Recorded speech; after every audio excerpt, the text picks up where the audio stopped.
Assalamualaikum warahmatullahi wabarakatuh. Nama saya Sarimila dari kelas 12 IPA 4 MAN 1 Kolaka. Pada kesempatan kali ini saya akan menjelaskan tentang evolusi. Baik, pembahasan kali ini yaitu definisi evolusi, teori evolusi, dan mekanisme evolusi.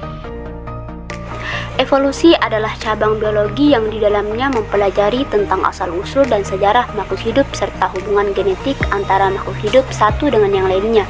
Evolusi diartikan sebagai perubahan yang dialami secara perlahan dan dalam jangka waktu yang sangat lama. Selanjutnya, teori evolusi yaitu abiogenesis. Teori abiogenesis adalah teori yang menyatakan bahwa makhluk hidup berasal dari benda mati.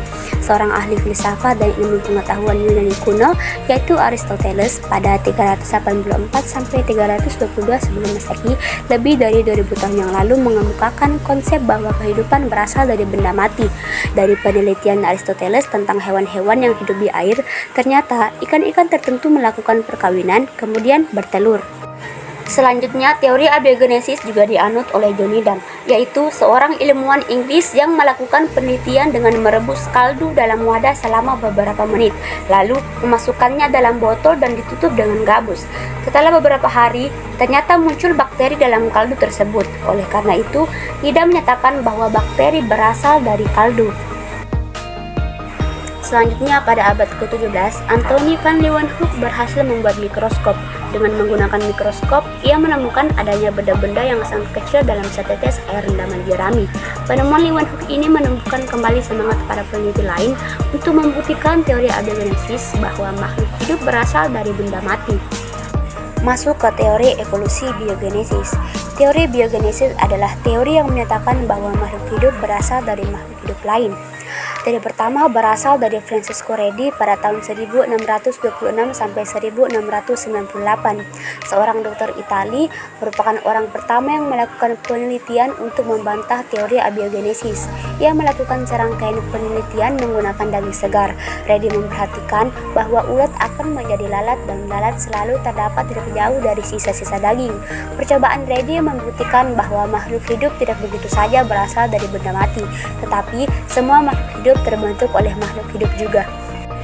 Teori kedua yaitu pada tahun 1765, seorang biologiwan Itali yang bernama Lazzaro Spallanzani melakukan percobaan yang berlawanan dengan Needham.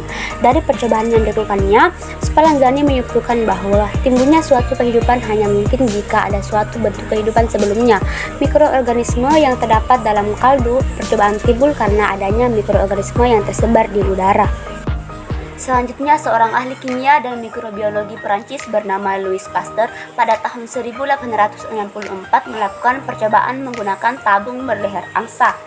Pasteur sendiri meyakini bahwa sebuah sel pasti berasal dari sel lainnya. Percobaan Louis Pasteur bertujuan menyempurnakan percobaan Lazzaro Spallanzani. Hasil percobaan ini berhasil memunculkan teori biogenesis, yaitu setiap makhluk hidup berasal dari telur, setiap telur berasal dari makhluk hidup, dan setiap makhluk hidup berasal dari makhluk hidup sebelumnya. Pembahasan terakhir yaitu mekanisme evolusi. Yang pertama, mutasi gen. Mutasi gen adalah perubahan struktur kimiawi dari gen yang terjadi atau karena pengaruh struktur kimiawi dari gen yang terjadi atau karena pengaruh faktor luar alami atau buatan. Adanya perubahan spesies yang terjadi secara perlahan tersebut menandakan telah terjadi evolusi. Dan yang kedua adalah seleksi alam. Seleksi alam adalah mekanisme kunci evolusi, perubahan karakteristik yang diwariskan dari generasi ke generasi.